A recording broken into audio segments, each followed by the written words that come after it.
वो मुंबई का एक मशहूर वकील था जिसकी बीवी पर ये इल्ज़ाम था कि वो अपने पार्लर की आड़ में गलत धंधा करती है। पुलिस को पक्के सबूत मिले थे और उस वक्त हर तरफ मीडिया, सोशल मीडिया, सब जगह एक ही नाम गूंज रहा था, फरियाल राजपूत।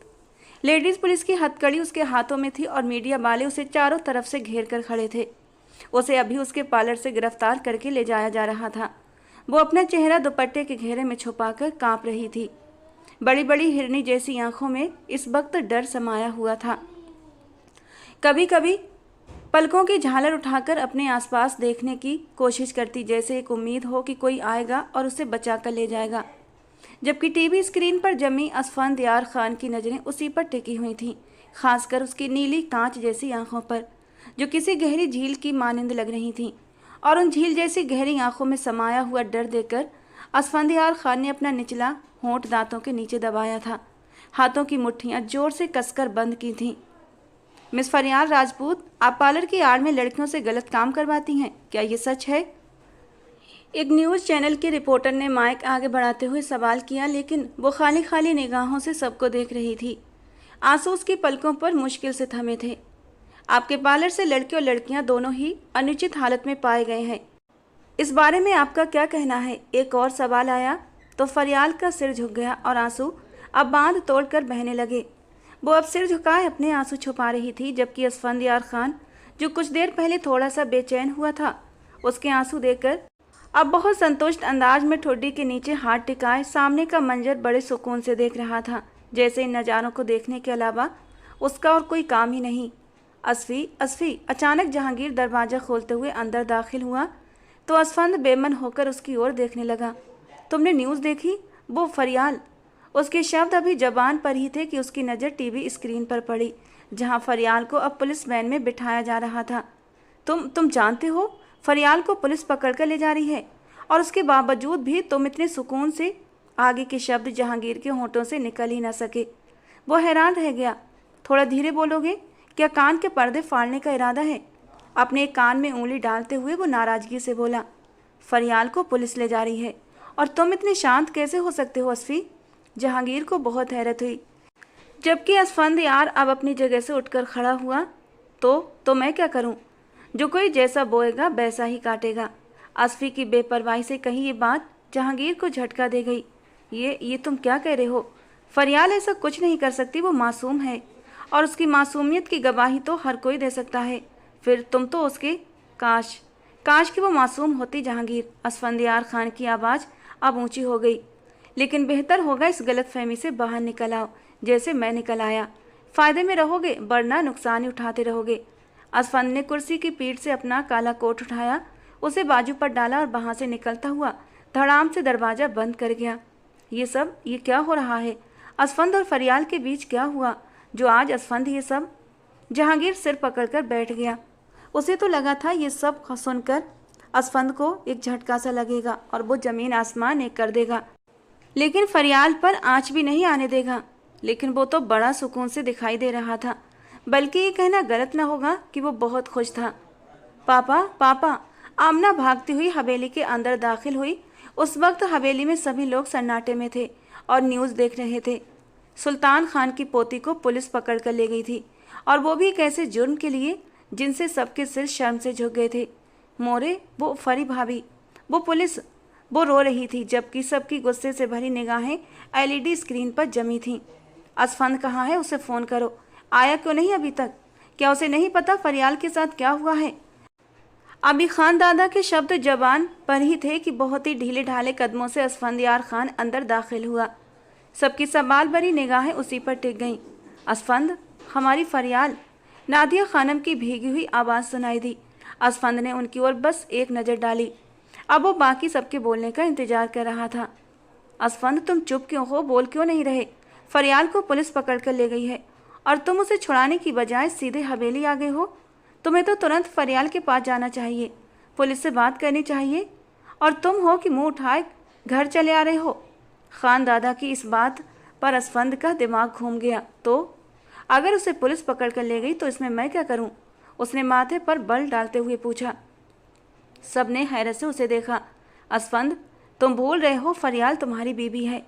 खानदादा ने बीबी पर जोर देते हुए कहा। आपने पूरा नाम नहीं लिया खानदादा। फरियाल राजपूत। वो बेटी है सियाल राजपूत की। एक कदम आगे बढ़ाया। वो पोती है बाबर राजपूत की। एक और कदम आगे बढ़ाया। और बेटी है सामिया खान की। फिर पलटकर सामिया खान को देखा, जिनकी आंखों में कई सवाल थे। आखिर वो कहना क्या चाहता था? खानदादा ने होंठ भींचते हुए उसे देखा। असफंदियार खान, मुझे उसके रिश्ते मत गिनाओ, क्योंकि वो सब रिश्ते अब बहुत पीछे छूट चुके हैं।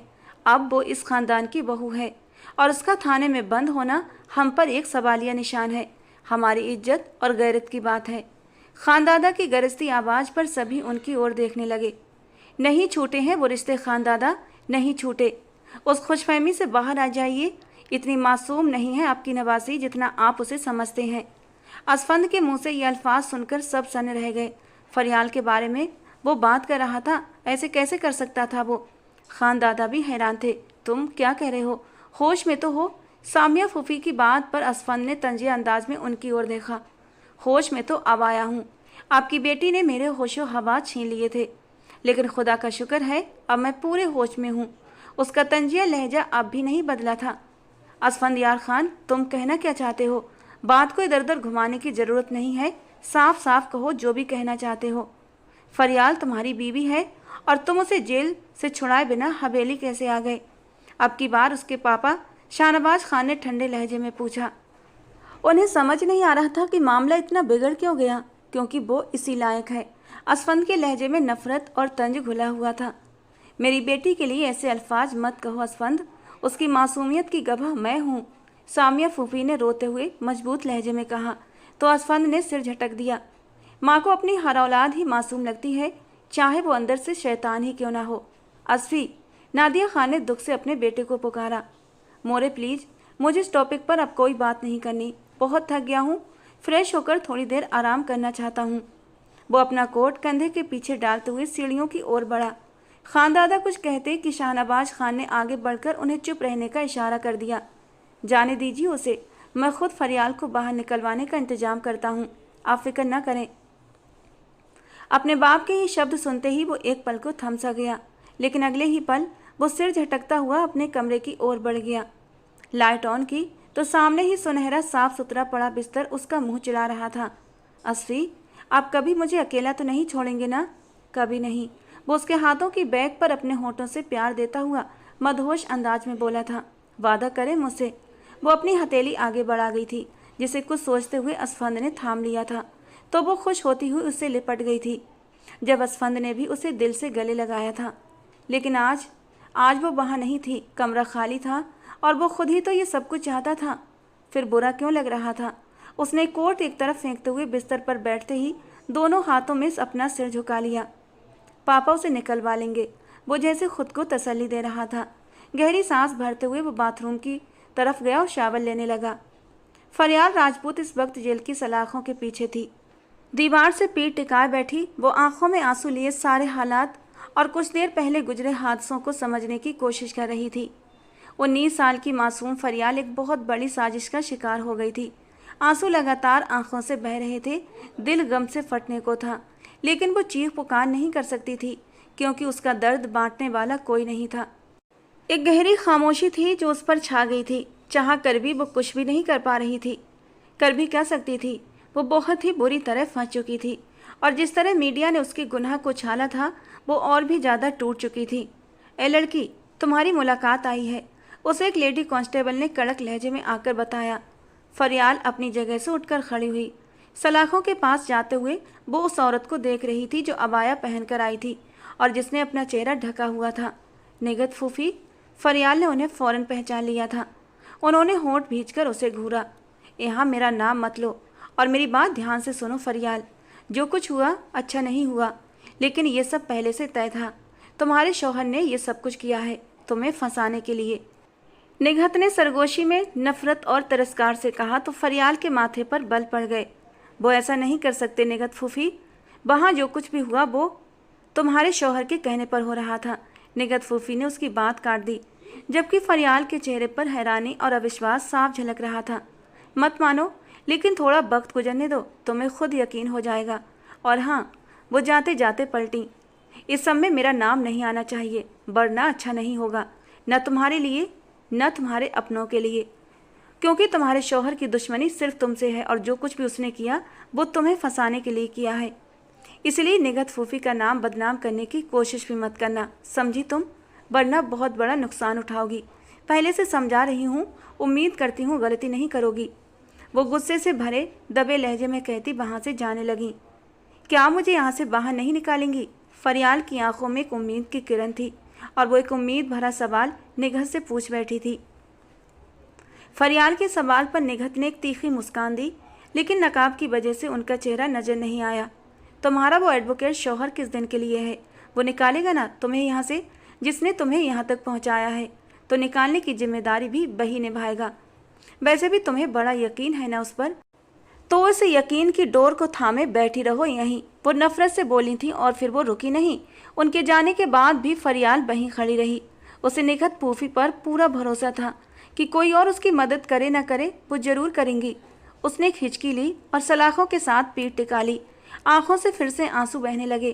पापा, आप ही आ जाइए अपनी बेटी को बचाने के लिए। दादा जान, प्लीज़ कोई तो आए, मेरा यहाँ पर दम घुट रहा है, मैं मर जाऊँगी। प्लीज़ कोई तो आ जाओ, मुझे यहाँ से निकाल लो। वो जेल को देखते हुए सिसकती जा रही थी। दिल ही दिल में सबको मदद के लिए पुकार रही थी, लेकिन नहीं पुकारा था तो अपने शौहर को नहीं पुकारा था। कहाँ जा रहे हो? बाबा राजपूत ने सियाल राजपूत को जल्दी में कहीं जाते देखा तो पूछ लिया। बाबा साईं, आप अच्छे से जानते हैं मैं कहाँ जा रहा हूँ। मेरी बेटी जेल में है। वो तुम्हारी बेटी नहीं, अब खान हवेली वालों की बहू है। हमारा उससे अब कोई रिश्ता नहीं। बाबा राजपूत गुस्से से बोले। सियाल राजपूत ने सिर झटकते हुए उन्हें देखा। अगर ऐसा होता तो मेरी बेटी इस वक्त जेल में न होती, वो उसे अब तक छुड़ा चुके होते। बाबा राजपूत ने अपने बेटे की तरफ कदम बढ़ाए। हाँ, और उसे वहाँ पहुँचाने वाले भी वही हैं। उनकी बात पर सियाल राजपूत की आंखों में जैसे आग भर आई। आपका मतलब है अगर मेरी बेटी जेल में है तो उसकी वजह खान हवेली वाले हैं? बेटे की बात सुनते ही बाबा राजपूत ने दांत पर दांत भींच लिए। फिलहाल तो कहीं नहीं जाओगी सियाल राजपूत, अभी तेल देखो और तेल की धार देखो। पहले देखो खान हवेली वाले फरियाल को छुड़ाने की कोशिश करते हैं या नहीं। थोड़ा वक्त गुजरने दो, उसके बाद देखेंगे कि आगे क्या फैसला करना है। लेकिन बाबा, आप जानते हैं ना फरियाल कितनी डरपोक है, कितनी नाजुक सी है मेरी बेटी।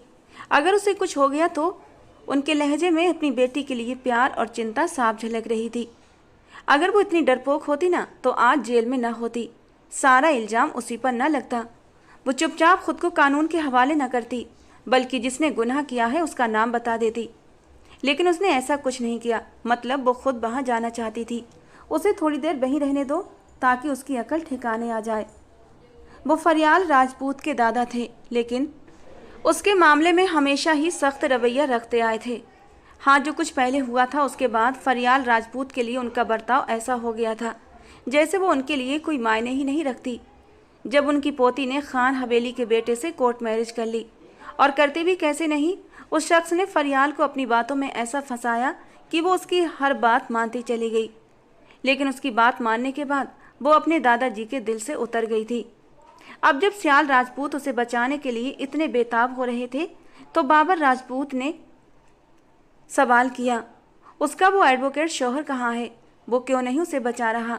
बाबर राजपूत की बात पर सियाल राजपूत भी हैरानी और परेशानी से उन्हें देखने लगे, लेकिन इस सवाल का जवाब उनके पास भी नहीं था। वो सिर्फ इस वक्त अपनी बेटी के बारे में सोच रहे थे जो जेल की सलाखों के पीछे थी, और उन्हें अच्छे से अंदाजा था इस वक्त वो किस कदर परेशान होगी और अपने पापा को याद कर रही होगी। हर तरफ उसी की खबरें चल रही थीं। वो जानते थे उनकी बेटी मासूम है, वो ऐसा कुछ भी नहीं कर सकती। उन्हें यकीन था इसके पीछे कोई साजिश है और जल्दी ही वो इस साजिश का पर्दाफाश करेंगे और अपनी बेटी को बाहर निकाल कर ही दम लेंगे। उन्होंने दिल ही दिल में ये पक्का इरादा कर लिया था। कुछ सोचते हुए कदम अपने कमरे की ओर बढ़ाए थे। रात के 9 बज रहे थे। असफंदियार खान इस वक्त अपने कमरे में था।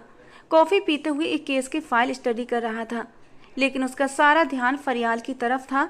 उसने सामने रखे उस लिफाफे को देखा जिसमें फरियाल राजपूत की जमानत के कागज़ थे, जो काफ़ी वक्त से ही उसके पास थे, लेकिन उसने उन्हें इस्तेमाल करने की ज़रूरत कभी महसूस न की।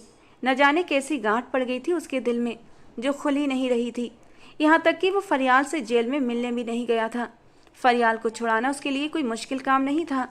वो एक बहुत बड़ा वकील था, कानून के सारे दांव पेच अच्छे से जानता था, लेकिन वो खुद फरियाल के केस में उलझना नहीं चाहता था। वो चाहता था कि राजपूत फैमिलीज इस केस में आगे आए, लेकिन वहाँ से भी बिल्कुल चुप्पी थी। और ऐसे में फरियाल का जेल में रहना उसे जैसे अपने दिल पर एक भारी पत्थर जैसा लग रहा था। उसने अब तक इंतजार किया कि कोई ना कोई उसे छुड़ा ही लेगा, लेकिन किसी ने कोशिश तक नहीं की थी। उसे बस अपने पापा से तसल्ली थी कि वो कुछ ना कुछ जरूर करेंगे, लेकिन जब उन्होंने भी कुछ न किया, इस बात पर असफंदयार खान काफ़ी हैरान था। लेकिन अब बहुत हो चुका था। वो फरियाल को अब और जेल में रहने नहीं दे सकता था। असफंदयार खान ने वो लिफाफा उठाया और दरवाजे की ओर कदम बढ़ाए। एक गाड़ी खान हवेली से बाहर जाती हुई वहाँ के सभी लोगों ने देखी थी।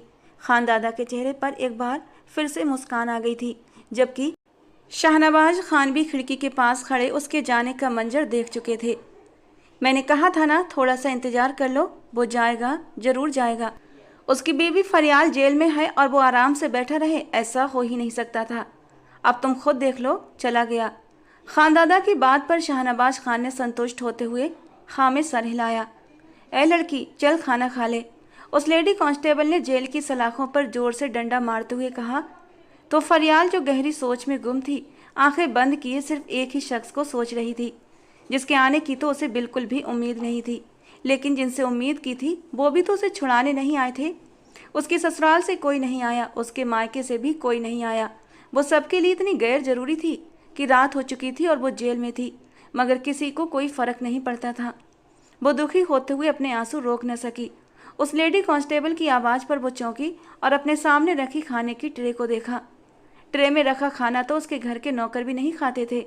मुझे भूख नहीं है, मैं नहीं खाऊंगी, फरियाल राजपूत ने खाने से इनकार कर दिया। ये तेरे बाप का घर नहीं है, न तेरे शौहर का, जो नखरे दिखाएगी। ये खाना है और तुझे यही खाना खाना है। चुपचाप खा, दिमाग मत खा, वरना तेरी खातिरदारी अच्छे से कर दी जाएगी, उस लेडी कांस्टेबल ने सख्ती से कहा। मजबूती में फरियाल को वो खाना खाना पड़ा। उसने ट्रे अपनी ओर खींची ही थी कि पास बैठी एक भद्दी मोटी औरत ने वो ट्रे खींच ली। मुझे भूख लगी है, मैं खाऊंगी खाना, हट पीछे। उस मोटी औरत ने फरियाल को जोर से पीछे धक्का दिया। बुरी तरह लड़खड़ाते हुए खुद को संभालने के बावजूद उसका सिर सलाखों से जा टकराया। एक पल को फरियाल की आंखों के सामने अंधेरा छा गया। उसका सिर जोर से टकराया। उसे समझ न आया कि उसके साथ क्या हुआ है, लेकिन अपने घूमते सिर को थामे पीछे हटते हुए उस औरत को देखने लगी जो उसका खाना खा रही थी। फरियाल का सिर जोरों से चकरा रहा था। उसके माथे पर गहरी चोट लग चुकी थी। उसे अंदाजा नहीं था वो औरत उसे धक्का दे देगी। वो अपना सिर पकड़े खड़ी थी कि जब अचानक अपने पीछे जानी पहचानी खुशबू महसूस हुई और वो एक झटके से पीछे पलटी। अपनी आंखों के सामने उस इंसान को देखकर उसकी आंखों में हैरानी उभर आई। क्या वो आया था? क्या वो सच में आ गया था? दिल ने सवाल किया और आंखों के सामने असफंदयार खान को देखती वो जेल की सलाखों पर हाथ रखते हुए कांप उठी। यकीन न आया तो आंसू भरी आंखों को हथेलियों से रगड़कर साफ किया। शायद मैं कोई ख्वाब देख रही हूँ, लेकिन नहीं, वो आया था। असफंद, उसने होठों ही होठों में पुकारा और वो जो उसकी चोट लगे हुए माथे को देख रहा था, सलाखों के पास आकर उस बेरहम लड़की को देखा जो उसका सब कुछ छीन चुकी थी। बेख्तियार असफंद ने उसके सूजे हुए माथे पर हाथ रखा तो वो सिसक उठी। असफंद ने अपने होंठ बुरी तरह भींच रखे थे। सामने खड़ी लड़की की आंख में कभी आंसू नहीं आने दिया था उसने, एक कांटा तक नहीं चुभने दिया था, और आज वो जेल की सलाखों के पीछे खड़ी आंसू बहा रही थी और उम्मीद भरी निगाहों से असफंद को देख रही थी। वो अब तक यकीन नहीं कर पा रही थी कि असफंद उसके सामने है जिसके लिए वो अब तक सोच चुकी थी। उनमें से एक भी नहीं आया था। फरियाल ने आंसू रोकते हुए हिचकी ली और सिर झुका लिया। लेडी कांस्टेबल ने उसे जेल से बाहर निकाला तो वो और भी ज्यादा हैरान होती असफंद को देखने लगी, जिसका चेहरा बिल्कुल सपाट था। मतलब वो उसे लेने आया था। फरियाल राजपूत को यह यकीन नहीं हो रहा था कि वो उस पर भरोसा करता है, कि वो बेगुनाह है। फरियाल बाहर निकलते ही उसके सामने आ खड़ी हुई। वो अब भी चुप था, लेकिन उसकी नज़रों की ठंडक फरियाल के दिल में हजारों सवाल और डर पैदा कर गई। चलो, सिर्फ एक लफ्ज बोलता हुआ वो पुलिस स्टेशन से बाहर निकल गया, जबकि फरियाल उसके पीछे कदम बढ़ा चुकी थी। बाहर निकलने से पहले असफंदयार खान ने एक तीखी नज़र उस लेडी कांस्टेबल पर डाली थी और वो अंदर तक कांप कर रह गई थी। वो उसकी निगाहों का मतलब अच्छे से समझ गई थी। उसके निकलते ही उस मोटी औरत की अब जमकर धुलाई होनी थी। तुझे पता है किसे धक्का दिया था तूने? एडवोकेट असफंदयार खान की बीबी है वो। पागल है वो अपनी बीबी के लिए, सब जानते हैं। और तूने उसकी बीबी को चोट पहुंचाई। अब तो तू गई। लेडी पुलिस कांस्टेबल जेल के अंदर जाकर उस औरत की अच्छी तरह खातिरदारी करने लगी और वो औरत जोर से चीखी, मुझे माफ़ कर दो, मैं नहीं जानती थी कि वो कौन है। आप मुझे कहाँ ले जा रहे हैं असफंद? वो उसे अपनी गाड़ी की तरफ बढ़ता देख उसके पीछे चलते हुए रुक गई।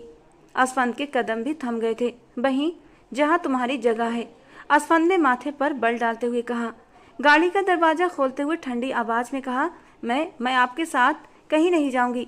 हमेशा की तरह वो जिद पर आ गई थी, जिससे असफंद का दिमाग घूम जाता था।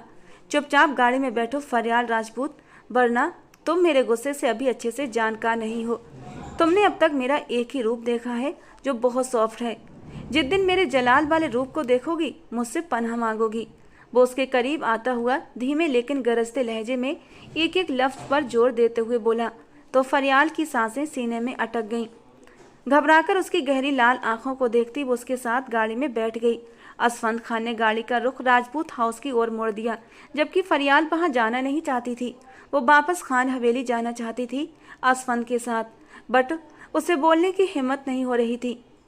पता नहीं जहांगीर, ये सब क्या हो रहा है? लाला क्यों भाभी के साथ ये सब कर रहे हैं? आमना की आवाज़ मोबाइल पर सुनते ही जहांगीर और भी ज़्यादा परेशान हो गया था। क्या कुछ नहीं कहा उसने हवेली आकर? वो अभी परेशान था। रात हो चुकी थी और फरियाल जेल में बंद थी। असफंद के अंदर पठान खून था। वो अपनी बीबी को कैसे जेल में बंद रहने देता, वो भी अपनी महबूब बीबी को? और कोई भी ये बात समझने से कासिर था कि आखिर इन दोनों के बीच हुआ क्या था। मुझे तो इतनी फिक्र हो रही है भाभी की, पता नहीं किस हाल में होंगी। आमना रो पड़ी तो जहांगीर ने होंठ भींचे। यार रोना बंद करो, कुछ नहीं होगा फरियाल को। असफंद को न जाने किस बात पर गुस्सा है। हमें से कोई कुछ नहीं कर सकता। वो वकील है, उसके बहुत से असर और रसूख हैं, सब कुछ जानता है अच्छे से।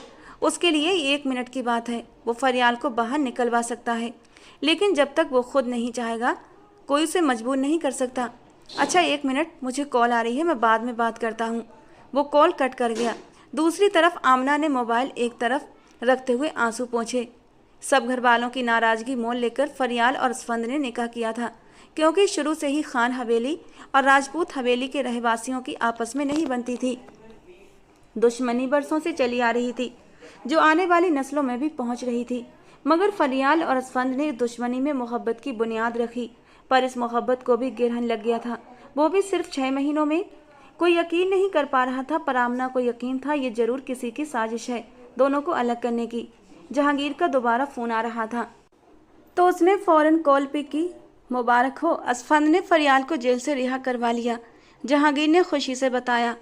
आमना की खुशी की इंतहा न रही। आप सच कह रहे हैं ना, मजाक तो नहीं कर रहे? वो खुशी से चहकी थी।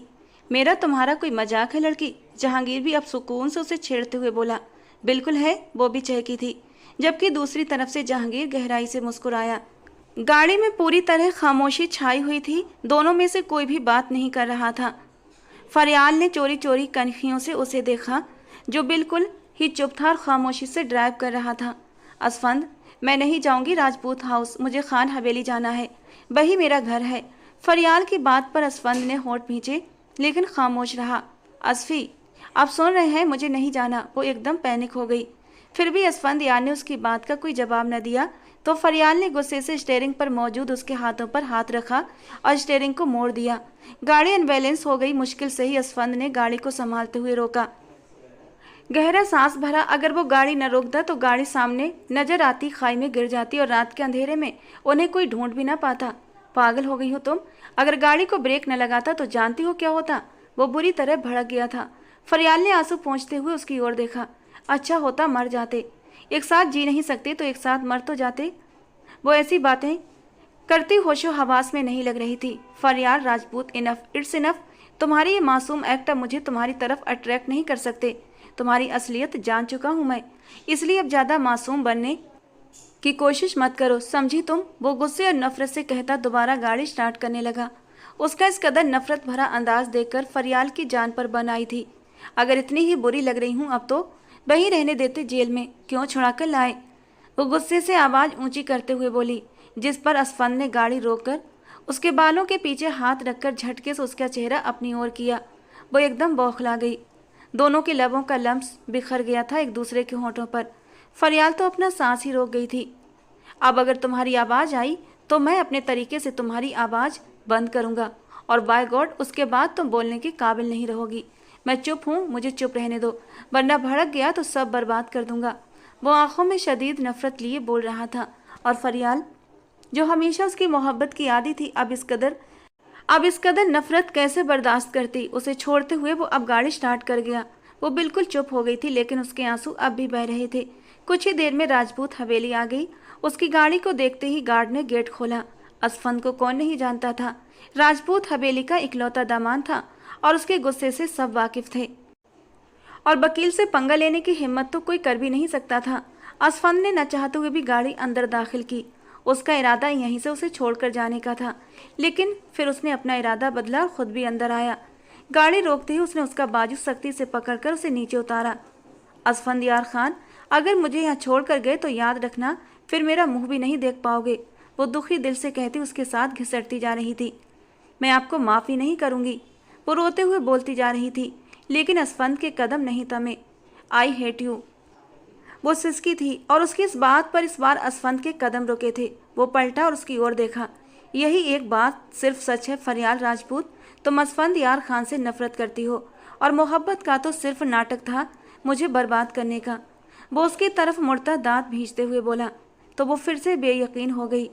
वो इस कदर बदगुमान हो जाएगा उसे अंदाजा न था। आपको मेरी आंखों में अपने लिए नफरत नजर आती है? वो धीमे लहजे में पूछती। असफंद का दिल धड़का गई। उसकी आंखों के जलते रंग ही से तो वो धोखा खा गया था। तुम भी झूठी हो और तुम्हारी आंखें भी झूठी हैं। असफंद यार खान अपने पीछे बाबर राजपूत की दहाड़ सुनते ही वो लब भींचते उनकी तरफ पलटा। हमारी पोती को छोड़ो और जाओ यहाँ से। बाबर राजपूत की बात पर असफंद तंजिया हंसा। पोती? यही पोती जब पिछले 6 घंटे 15 मिनट और 36 सेकंड जेल में बंद रही, तब आपको याद नहीं आया कि ये आपकी पोती है? असफंद की बात पर बाबर राजपूत ने गुस्से से मुट्ठियां भींच लीं। सियार राजपूत भी नीचे आते दिखाई दिए। बेटी को सही सलामत देखकर उन्हें सुकून मिला था। फरियाल मेरी बच्ची, वो आगे बढ़ते उनकी तरफ लपके कि उनके बीच में एकदम से असफंद चट्टान बनकर आया। 1 मिनट, इतनी भी क्या जल्दी है? वो माथे पर बल डालकर बोला, मेरी बेटी है ये, तुम कौन होते हो मुझे रोकने वाले, वो भी मेरे ही घर में? सियार राजपूत ने गुस्से से भड़कते हुए कहा, आपकी बेटी असफंद यार खान की बीवी है, निकाह में है मेरे, शायद भूल रहे हैं आप। वो भी उन्हीं के अंदाज में बोला था। हम चाहें तो 2 मिनट में ये रिश्ता ख़त्म कर सकते हैं, ज़्यादा मत उछलो, बाबर राजपूत ने अकड़ते हुए घमंड से कहा। अच्छा, कैसे ख़त्म करेंगे? वो पॉकेट में हाथ डाले हुए पूछ रहा था, जबकि पीछे खड़ी फरियाल का दिल जोरों से काँप रहा था। जितना वो से जानती थी कि वो किसी भी वक्त कोई भी धमाका कर सकता था। उसके दिमाग में क्या चल रहा होता था सामने वाला कभी नहीं जान सकता था। उसके चेहरे के उतार चढ़ाव पर जाना सख्त बेवकूफ़ी थी। अदालतें इसीलिए हैं बरखुरदार, और वैसे भी तुम उसे खान हवेली ले जाने की बजाय यहाँ ले आए, तो इसका मतलब साफ है तुम उसे अपनी बीवी नहीं हमारी पोती मानते हो। बाबर राजपूत की बात पर असफंद के चेहरे पर एक मुस्कान छाई। आप खुद से बहुत गलत अंदाजे लगाते हैं बाबर राजपूत, जबकि आपको ये नहीं पता अगर उसे यहाँ छोड़ना होता तो असफंद यार खान खुद अंदर कभी ना आता। उसकी बात पर उन तीनों के चेहरे का रंग बदल गया। क्या कहना चाहते हो तुम? बाबर राजपूत को उसका अंदाजा खतरनाक लगा। असफंद यार खान फरियाल राजपूत की तरफ मुड़ा। तुम मेरे साथ जाना चाहती हो? उसकी आंखों में आंखें डालकर सवाल किया, जिस पर वो उसे पथराई हुई आंखों से देखने लगी। हाँ, मैं सिर हिला गई। तो उसके लिए मेरी एक शर्त है, तुम्हें राजपूत फैमिली के हर मेंबर से रिश्ता तोड़ना होगा, आज, अभी, इसी वक्त। वो उसे कैसे दोराहे पर लाकर खड़ा कर गया। न वो आगे बढ़ सकती थी न पीछे मुड़ सकती थी। बोलो, कौन है तुम्हारे लिए सबसे अहम? असफंद यार खान जानता था उसका जवाब क्या होगा, लेकिन फिर भी वो उसकी आंखों में आंखें डालकर पूछ रहा था। फरियाल के लिए ये एक बहुत बड़ा इम्तिहान था। अगर असफंद को चुनती तो अपने बाप को खो देती, और अगर बाप को चुनती तो मोहब्बत को खो देती। वो वकील था, वकालत करता था, लेकिन आज फरियाल राजपूत भी मान गई थी कि वो एक बहुत अच्छा वकील है। जिस तरह उसने फरियाल को उलझाया कोई और कर ही नहीं सकता था। फरियाल मेरी बेटी है और वो कभी भी अपने बाप को धोखा नहीं देगी। फरियाल, बता दो इसको ताकि इसका भरम तो टूटे। सियाल राजपूत ने नफरत और गुस्से से कहा। असफंदयार खान के चेहरे को एक तंजिया मुस्कान ने छुआ, क्योंकि उसे पूरा यकीन था फरियाल उसे कभी छोड़ ही नहीं सकती। मैं असफंदयार खान को नहीं छोड़ सकती पापा, मुझे माफ़। उसकी बात पर सियाल राजपूत का चेहरा धुआं धुआं सा हुआ और एकदम अचानक उनका हाथ उठ गया। फरियाल राजपूत अपने गाल पर हाथ रखे अपने बाप को हैरत से देखने लगी, जबकि असफंद को ऐसा लगा जैसे उसके दिल पर किसी ने हंटर मारा हो। सियाल राजपूत का फिर से हाथ उठने लगा कि इस बार असफंदयार खान ने उनकी कलाई पर अपनी पकड़ जमाई। बस अब और नहीं, मेरी बीवी पर दोबारा हाथ उठाने की गलती मत कीजिएगा। मैं भूल जाऊंगा कि आप फरियाल के बाप हैं, वो बाप जिसकी मौजूदगी का फर्ज तो आपने सारी जिंदगी अदा नहीं किया। असफंदयार खान, सियाल राजपूत की आवाज़ गुस्से से बहुत ऊंची हो गई। चिल्लाइए मत, और इस गलतफहमी में तो मत आइएगा कि मैं फरियाल को यहाँ छोड़ कर जाऊँगा। मैं उसे यहाँ इसलिए लाया था ताकि आपसे अपने हर रिश्ते को तोड़ दे, और वैसा ही हुआ। अब हम जा रहे हैं। उम्मीद करता हूँ आप और आपकी सो कॉल्ड गार्ड्स हमारा रास्ता नहीं रोकेंगे। हाँ, नहीं रोकेंगे, लेकिन तुम्हें और इस लड़की को दोनों को ऊपर पहुँचा देंगे, बाबर राजपूत ने गुस्से में चिल्लाते हुए कहा। उन्हें अपनी पोती से इस किस्म की उम्मीद बिल्कुल नहीं थी कि वो उन्हें छोड़कर असफंदयार खान को चुनेगी।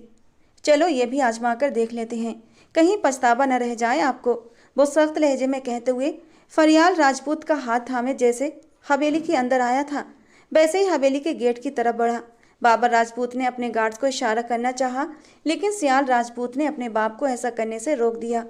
उन्होंने अपने बेटे की तरफ गुस्से से देखा। पापा, बेटी है वो मेरी, ऐसा कुछ मत कीजिएगा। उनके लहजे में विनती थी, जिस पर बाबर राजपूत अपनी मुट्ठियां सख्ती से भींच कर रह गए। World's best advocate award goes to the one and only mister Asfandyar Khan, Faryal ने कहते ही जोर जोर से ताली बजाना भी शुरू कर दिया। वो रो भी रही थी और साथ में हंस भी रही थी। उस वक्त उसे न खान हवेली लेकर आया था और न ही उसने राजपूत हवेली छोड़ा था। वो इसलिए उसे अपने फार्म हाउस पर लाया था, जहां इस वक्त वो उसे देखती तंजिया अंदाज में ताली बजाकर उसे दाद दे रही थी, जबकि असफंदयार खान बैठ के बैक रेस्ट से टेक लगाए उसे सिर से पांव तक गहरी नजरों से देख रहा था। क्या कमाल की एक्टिंग करते हैं आप, दाद देनी पड़ेगी। वो अपने आंसू गुस्से से गालों से रगड़ती उसकी तरफ देखती हुई बोली। तुमसे सीखी है, पुरसुकून अंदाज में जवाब आया। आप झूठे हैं, आप धोखेबाज हैं, वो अब की बार चिल्लाई। तुम्हारे रंग में रंगने लगा हूँ। 6 महीने का कुछ तो असर होना था ना। मैंने कोई झूठ नहीं बोला, कोई धोखा नहीं दिया। आप मुझ पर इल्जाम नहीं लगा सकते। वो गुस्से के मारे बुरी तरह चटकी थी। असफंदयार खान बैठकर टेक छोड़ते हुए खड़ा हुआ और उसकी तरफ बढ़ा। कितनी बार कहा है आवाज़ नीची रख के बात किया करो मेरे साथ। अब दोबारा तुम्हारी आवाज़ ऊंची नहीं होनी चाहिए। मेरी आवाज़ भी ऊंची होगी और आपको जवाब भी देना पड़ेगा। क्यों कर रहे हैं आप मेरे साथ ये सब? क्या बिगाड़ा है मैंने आपका? वो इस बार उसके कॉलर को पकड़ते हुए गुस्से से चिल्लाई। उसका यूं कॉलर तक पहुंचना असफंदयार खान को और भी भड़का गया। उसकी दोनों कलाइयों को सख्ती से थामते हुए पीछे कमर की तरफ मोड़ा कि दर्द की शिद्दत से फरियाल के मुंह से चीख निकल गई। मैं आवाज़ नीची रखने को कह रहा हूँ, तुम सीधे मेरे कॉलर तक पहुँच रही हो। जानती हो मुझे बदतमीजी बर्दाश्त नहीं, फिर क्यों करती हो वो सब जिससे मुझे गुस्सा आता है। अब की बार लहजा धीमा था, लेकिन फिर भी उसने उसकी कलाइयों को छोड़ा नहीं था। आप बहुत जालिम इंसान है, हाथ छोड़े मेरा। तोड़ना है क्या? वो दर्द सहते हुए माथे पर बल डालकर उसे गुस्से से बोली। तोड़ने होते तो अब तक टूट चुके होते। वो झटके से उसकी कलाइयों को छोड़ गया। वो अपनी कलाइयों को सहलाती पीछे हटी जो पल में लाल हो गई थी। आप तो बहुत पछता रहे होंगे ना, जब बाप की जगह शौहर को क्यों चुन लिया मैंने। उसके चेहरे के हाव भाव को देखते हुए असफंदयार खान ने तंजिया अंदाज में कहा। आपने जो करना था कर दिया, जो कहना था कह दिया, और खबरदार जो मेरे करीब भी आए और अब मुझसे बात भी की तो। पलकों पर आंसू रोकती हुई वो नाराजगी चेहरे पर सजाए कमरे से बाहर निकलने लगी कि उसी पल असफंदयार खान ने उसकी कमर में हाथ डालकर उसे अपनी ओर मोड़ा और अपने सीने से लगा लिया। फरियाल ने गुस्से से उसके बाजू को हटाना चाहा, लेकिन पकड़ बहुत मजबूत थी। वो घबराई हुई खुद को छुड़ाने की कोशिश में और भी ज्यादा उसके करीब होती जा रही थी, जबकि असफंदयार खान उसकी इस अदा पर भी बुरी तरह एडिक्ट हो रहा था। पहली रात ही तुम्हारे पर काट दिए होते तो आज इतनी उड़ान न भर रही होती, तुम्हारी हिम्मत न होती मेरे खिलाफ जाने की। अब की बार वो ठंडे लहजे में बोला, जिससे फरियाल के दिल में हलचल मच गई। मैंने क्या किया? इतनी मासूम नहीं हो तुम जितना बनती हो। निगत फुप्पो से हाथ क्यों मिलाया? वही सवाल जिससे वो बचना चाहती थी। उसका सिर झुक गया। छोड़िए मुझे असफंद, वो फिर से खुद को छुड़ाने लगी। पहले मेरे सवाल का जवाब दो फरियाल राजपूत, वरना जान से। वो उसके बालों को मुट्ठी में भींचकर उसका चेहरा ऊपर करके अपने चेहरे के करीब ले आया। नहीं मिलाया था हाथ, कुछ नहीं किया। आपको गलत फहमी। उसके अल्फाज होंठों पर ही दम तोड़ गए जब असफंद ने आक्रामक अंदाज में उसके होंठों पर अपना स्पर्श बिखेरा। उसकी सांसें गले में ही अटक गईं। मत जगाओ फरियाल मेरे अंदर के सख्त इंसान को। मैं नहीं करना चाहता तुम्हारे साथ सख्ती, लेकिन तुम मुझे मजबूर कर रही हो। मुझे सब कुछ सच सच बता दो, वरना मैं क्या से क्या कर जाऊं मैं खुद भी नहीं जानता। वो गहरी सांसें लेते हुए बोल रहा था। उसकी नाक से अपनी नाक मिलाते हुए फरियाल भी अपनी उखड़ी हुई सांसें संभाल रही थी। एक लम्हे में ही असफंद यार खान ने उसे बेहाल कर दिया था। आपको गलतफहमी। वो अभी भी नहीं मान रही थी कि उसने निखत के साथ मिलकर उसके घर वालों के खिलाफ कितनी बड़ी साजिश रची थी। सिर्फ अपने दादा के कहने पर वो उसे बदनाम करने के लिए उसकी जिंदगी में शामिल हुई। बदला लेना था उसे खान हवेली वालों से। जो उसकी माँ ने किया उसके बाप के साथ, वही सब अब वो लौटाना चाहती थी। खान हवेली की बेटी के किए की सजा वो खान हवेली के बेटे को देना चाहती थी, और उसने हमला भी खान हवेली की सबसे मजबूत नींव पर किया था, असफंद यार खान। सब कुछ असफंद यार खान के सामने साफ हो गया था, लेकिन इसके बावजूद भी फरियाल राजपूत अभी भी अपनी बात से मुकर रही थी, जिससे असफंद यार खान को शदीद गुस्सा आ रहा था। उसे जोर से बिस्तर पर पटका। आज तुम्हारे सारे पर पुर्जे काटे जाएंगे तो खुद ही सारा सच फटाफट बोल दोगी। वो अपनी शर्ट के ऊपर के 2 बटन खोलता हुआ गुस्से को जब्त करते हुए बोला। फरियाल पीछे की ओर होती हुई आंसू बहाने लगी, लेकिन असफंद के गुस्से से अच्छी तरह वाकिफ थी। वो जो भी कहता था करके दिखाता था, फिर चाहे सामने कोई भी क्यों ना हो। असफंद मत कीजिए, मुझे डर लग रहा है आपसे। उसका सर पीछे तकिए पर गिरा हुआ था। असफंद के हाथों की सख्ती उसके दिल पर उसका डर तारी किए हुए थी।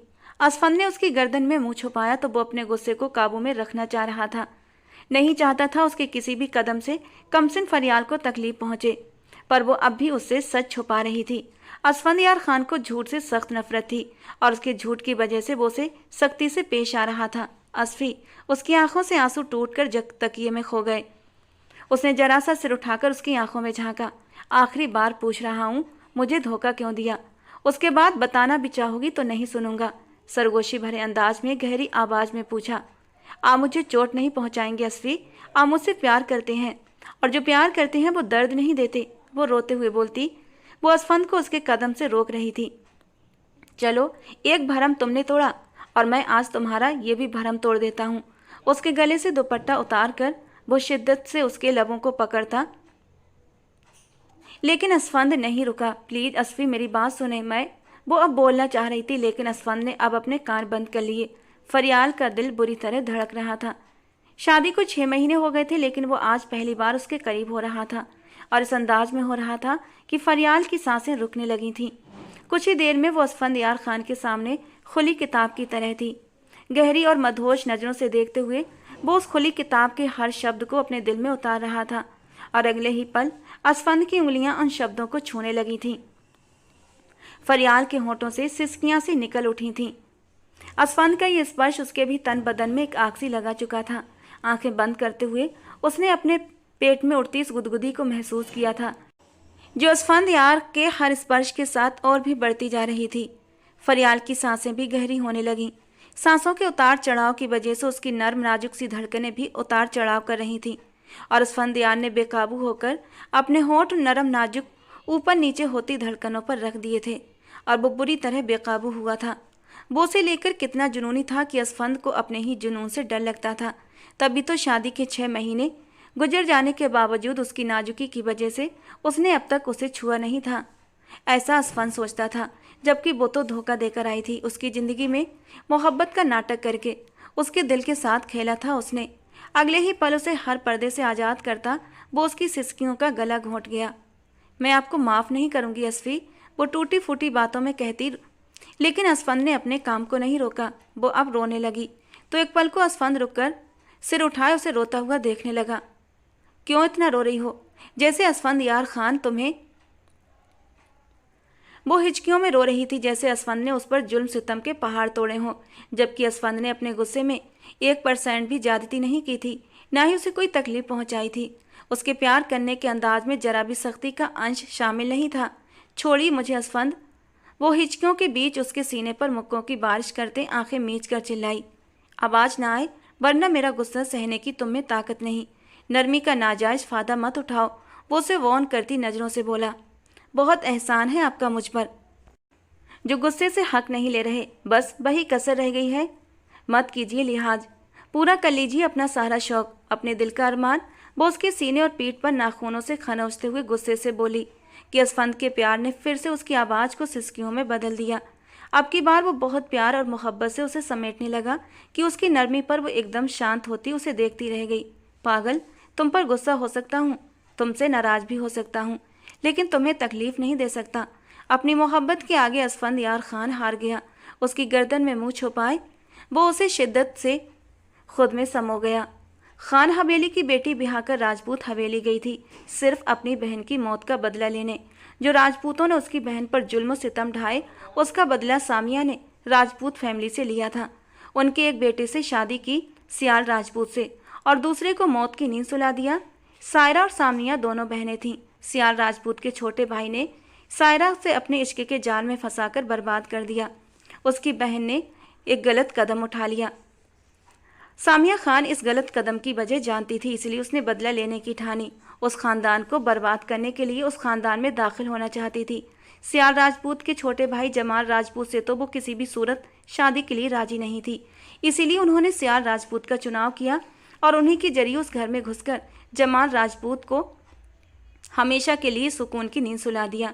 जमाल राजपूत की अचानक मौत पर राजपूत खानदान के दरो दीवार कांप उठे, क्योंकि सामिया राजपूत अपना बदला लेने के बाद वहां रुकी नहीं थी। वो अपनी बेटी को लेकर चली गई, लेकिन रास्ते में ही सियाल राजपूत ने उन्हें रोक लिया। बीवी थी मनचाही, उसे मार न सके, पर उसे मौत से भी बड़ी सजा दे दी। सामिया खान को बहुत सख्त सजा सुना दी, उनसे उनकी बेटी को छीन लिया, उन्हें खाली हाथ खान हवेली रुखसत कर दिया। वो बहुत रोईं, लेकिन सियाल राजपूत को तरस न आया, बल्कि वो अपनी इकलौती बेटी फरियाल राजपूत को लेकर हिंदुस्तान ही छोड़ गए और दूसरे मुल्क जाकर आबाद हो गए। कोई नहीं जानता था सियाल राजपूत फरियाल राजपूत को कहाँ ले गए हैं। फरियाल की उन्होंने अच्छी खासी ब्रेन वॉशिंग कर दी और अपनी माँ के खिलाफ उसे भड़का दिया। उसकी वापसी तब हुई जब वो 18 साल की थी। उसने असफंद खान को मोहब्बत के जाल में फंसाया, जबकि कहने वालों ने ये कहा कि असफंद ने उसे फंसाया था, जबकि वो मासूम सा वकील उसकी मासूम अदाओं पर मर मिटा और शादी तक कर ली। जो कुछ सामिया ने किया वही सब करने के लिए उन्होंने कहा, बल्कि उसे बाकायदा ट्रेनिंग दी गई। पर इस सब में फरियाल एक नुकसान कर गई। न चाहते हुए भी वो अपना दिल असफंद को दे बैठी। निगत राजपूत उसकी फूफी थी, जिन्होंने अपना पार्लर खोला हुआ था। फरियाल राजपूत असफंद के मना करने के बावजूद उनके पार्लर जाती थी, जिनसे उनके बीच मोहब्बत होने के बावजूद कभी कभी गुस्से वाली नोक-झोंक हो जाया करती थी। पर फिर भी फरियाल बाज न आई। असफंद जानता था उसकी फूफी पार्लर की आड़ में गलत काम करती थी, और जब यही बात उसने फरियाल से कही तो उसका बेख्तियार असफंद पर हाथ उठ गया। खबरदार, जो आपने मेरी फूफी पर इल्ज़ाम लगाने की कोशिश भी की तो जब देखा कि कोई और हल नहीं मुझे वहाँ जाने से रोकने का, तो आप फूफी के पार्लर की साख खराब करना चाहते हैं। लेकिन याद रखिएगा, मैं आपको ऐसा हरगिज नहीं करने दूंगी। वो गुस्से से ललकारी थी, जबकि असफंद ने अपने दोनों हाथों की मुट्ठियां सख्ती से भींची हुई थीं। फरियाल का हाथ उठाना असफंद का दिमाग घुमा चुका था। बदले में उसका हाथ न उठ जाए इसलिए खुद पर जब्त किए पीछे हटा और अपना हाथ गुस्से से टेबल पर दे मारा। कांच का टेबल टूट गया, उसके हाथ को जख्मी कर गया। फरियाल दोनों हाथ मुंह पर जमाए अपनी चीख का गला घोंट गई। बेयकीनी से असफंद को देखा, जिसके हाथ से भल भल खून बह रहा था। वो बेख्तियार होती आगे बढ़ी थी, उसका हाथ थामना चाहा, लेकिन असफंद ने उसका हाथ बुरी तरह झटक दिया। वो लड़खड़ाकर उसी कांच की टेबल पर मुंह के बल गिरने वाली थी कि असफंद ने उसके पेट पर हाथ रखकर उसे गिरने न दिया। वो आंखें नीचे गहरे सांस लेने लगी। असफंद ने झटके से उसे पीछे करा। आज से तुम मेरे लिए कुछ भी नहीं, get out from my life, वो चिल्लाया कि फरियाल रोते हुए सहमकर पीछे हटी। वो दोनों अलग हो गए। फरियाल वापस राजपूत हवेली आ गई, जहां उसे अपने दादा से बहुत बातें सुननी पड़ी। तुम्हें वहां इसलिए नहीं भेजा था कि तुम वापस आ जाओ। तुम वहां पर असफंद यार खान की मौत का परवाना बनकर गई थी। बिना उसे ख़त्म किए तुम वापस कैसे आ गई? तुम्हें बदला लेना था इस खानदान का, अपने चाचा की मौत का। और तुम बिना कुछ किए ही वापस आ गई। बाबर राजपूत की बात पर वो किस तरह खुद पर जब्त कर पाई वही जानती थी, पर फरियाल ने किसी का जवाब न दिया। लेकिन उसने निगहत फूफी का पार्लर भी न छोड़ा। निगहत राजपूत ने अपनी मोहब्बत का जाल और गहरा करते हुए फरियाल राजपूत की मोहब्बत की खातिर अपना पार्लर भी उसके नाम कर दिया, जिससे फरियाल राजपूत और ज़्यादा उनकी बात मानने लग गई और वो जो कहती चली गई वो करती चली गई। उस पार्लर की आड़ में क्या क्या काम हो रहे थे फरियाल नहीं जानती थी। उसे सिर्फ अकाउंट्स पर बिठाया गया था और आगे का सारा काम बाकी लड़कियां संभालती थीं। लेकिन उसी पार्लर में खुफिया रास्ता भी था जो एक होटल नुमा एरिया में जाकर खुलता था और वहां पर ये सब गलत काम होता था। पुलिस के पास आज सर्च वारंट थे। उन्होंने अचानक छापा मारा और सब पकड़े गए। निगहत फूफी वहां से पहले ही गायब हो चुकी थी। उस पार्लर की ओनर भी फरियाल राजपूत थी, इसलिए फरियाल राजपूत को अरेस्ट कर लिया गया। लेकिन कोई ये नहीं जानता था उस पार्लर की सारी इन्फॉर्मेशन पुलिस को किसने दी। भारी होती पलकों को बमुश्किल खोलते उसने अपनी धड़कनों पर सिर धरे सोए असफंद की ओर देखा, जो रात भर अपनी शिद्दतों से उसकी जान आधी करते अब गहरी नींद में सोया हुआ था। फरियाल को अपनी सांसें अब रुकती महसूस हो रही थीं। कसमसाते हुए उसने अपना सर पीछे हटाकर उसकी गिरफ्त से निकलना चाहा, लेकिन उसने उसकी कमर को दोनों हाथों को मुट्ठियों में पकड़ते हुए, असफंद प्लीज छोड़े मुझे, मेरा सांस रुक रहा है। वो उसे बालों से पकड़े उसका सिर ऊपर उठाने लगी। फिर से बदतमीजी? कल मना किया था ना बदतमीजी नहीं करनी, लेकिन तुम्हें प्यार की जबान समझ नहीं आती, वो उसे घूरते हुए बोला, जबकि उसने उसकी मुट्ठियों से अपने घने बाल छुड़ाए। मेरा सांस? वो गहरा सांस भरते हुए उसे देखने लगी तो वो जल्दी से पीछे होता हुआ उठ गया। बेड क्राउन के साथ टेक लगाते हुए उसे अपनी गोद में बिठा गया। वो फिर से रो रही थी। असफंद ने उस छोटी सी लड़की को अपने सीने में जुनून से भींचा और उसकी कमर को सहलाने लगा। आप एक ही बार में मेरी सांसें रोकी मुझे, वो सिर उठाकर नाराजगी से बोली, उससे मेरा नुकसान हो जाएगा। वो उसके आंसू नरमी से पोंछते हुए नरम लहजे में बोला, तो वो उसके सीने पर नाखूनों से पंजे मारने लगी। वो चुपचाप दर्द बर्दाश्त करता रहा। फिर मैंने इस तरह का कोई काम किया तो रोने लग जाओगी और मुझे जालिम और न जाने क्या क्या बोलोगी। वो उसे आंखों से बनावटी गुस्से से घूरते हुए बोला, आपने जो रात भर किया वो क्या कम था? बिल्कुल कम था। अपने गुस्से का 1% भी तुम पर सितम नहीं ढाया मैंने, समझी तुम? तो फिर क्या था वो सब? वो नीचे वाला होठ बाहर निकालती इतनी क्यूट लग रही थी कि असफंद ने आगे होते उसके निचले वाले होठों को अपने होठों की गिरफ्त में लेकर धीरे से छोड़ा। फरियाल का दिल 120 की रफ्तार से धड़क उठा। अगर जरा सी भी सख्ती की होती तो इस वक्त तुम्हारी जबान यूं कैंची की तरह न चल रही होती। वो उसके गर्दन पर अपनी गर्म सांसें छोड़ता हुआ धीरे से एक लव बाइट बना गया। आप फिर से मुझे काट रहे हैं असफंद, वो सिसकी भरते हुए बोली, और जो तुमने मेरा हाल किया है वो? उसे अपनी सफ़ेद शर्ट में देखते हुए एक बार फिर से असफंद की आंखों में खुमारी भरी थी। उसकी शर्ट के ऊपरी 2 बटन खुले हुए थे। उसकी ब्यूटी बोन पर लब रखते हुए उसे बेबस करने लगा। असफंद, वो बिना उसकी सुने फिर से उस पर हावी होने लगा था। 6 महीने तक सब्र किया है मैंने, मेरी दस्तरस में थी तुम, फिर भी अपना हक नहीं लिया तुमसे। लेकिन आज नहीं रुकना, और अब आगे कभी रोकना भी मत। अब रुका तो जान से जाऊंगा, वो गंभीर लहजे में कहता उसके माथे पर प्यार देता बोल रहा था। फरियाल ने उसके होठों पर अपने होंठ रख दिए तो असफंद ने ठहरे दिल से उसे देखा। मरने की बात मत किया करें असफंद, वो तड़प कर बोली, तुम तो मुझे मारने आई थी ना? शादी भी इसीलिए की थी, फिर मेरे मरने की बात से क्यों इतना दुखी हो? वो उसके बिखरे बालों को पीछे करता हुआ अब उससे बहुत ही प्यार से बात कर रहा था। हाँ आई थी, सब कुछ साजिश के तहत था मानती हूँ, लेकिन मेरा अल्लाह गवाह है, कभी आपको नुकसान पहुंचाने का सोचा भी नहीं। वो यकीन दिलाते हुए गहरे सांस भरते हुए बोली, जानता हूँ, सब कुछ जानता हूँ, और बहुत पहले ही ये जान गया था, लेकिन तुमसे सच सुनना चाहता था और तुमने बहुत देर कर दी फरियाल। असफंद ने दुखी लहजे में कहा, मुझे माफ़ कर दें। वो उसके गले के इर्द गिर्द बाहें लिपेटते शिद्दत से उसके सीने से लगती हुई बोली। असफंद ने अपनी आंखें मींच लीं और बेखुद होते नीचे होते फरियाल को अपने सीने पर लगाया। किस्मी? उसकी फरमाइश पर फरियाल ने सटपटाकर उसकी ओर देखा। Don't look me like that, किस मी फास्ट, वो अब की बार थोड़ा गुस्से से बोला। तो फरियाल उसके होंठों पर झुकी, लेकिन उसकी नरम पकड़ पर असफंद की सख्त पकड़ पड़ते ही वो फिर से अपना आप उसे सौंप गई। केस सॉल्व हो चुका था, निगहत पकड़ी जा चुकी थी और इस सब में मेन किरदार असफंद का ही था। असफंद ने ही उस पार्लर के गंदे काम की निशानदेही की थी। ये जानते हुए भी कि पार्लर फरियाल के नाम है, फिर भी कार्रवाई का बोला, क्योंकि असल मुजरिम निगहत थी जिसके नाम से ये पार्लर था और कुछ समय पहले साजिश के जरिए पार्लर फरियाल के नाम किया गया था। आज अदालत में पेशी थी जहां सारे केस की सुनवाई हुई थी। असफंद अपनी बीवी को उस केस से बाइज्जत बरी करवाता हुआ अपना काला चश्मा पहनते हुए अपनी बीवी फरियाल की ओर देखने लगा, जिसकी आंखों में खुशी के आंसू थे। उसने उसके गाल से आंसुओं को पोंछा और अपने सीने से लगा लिया। इस केस में अपनी बीवी को पकड़वाने वाला भी वही था। उसकी गिरफ्तारी से पहले उसके जमानत के पेपर तैयार कराने वाला भी वही था। यह और बात थी कि उसने उसे 6 घंटे जेल में रखवाया, सिर्फ उन लोगों को सबक सिखाने के लिए, लेकिन एक पल चैन से नहीं काटा जब तक उसे घर वापस न ले आया। अपने शौहर को देखते हुए वो मुस्कुरा रही थी। उसका शौहर बाजी पलटना जानता था। वो एक बेहद चालाक वकील था। अब उसे प्यार भरी नज़रों से वो देख रही थी।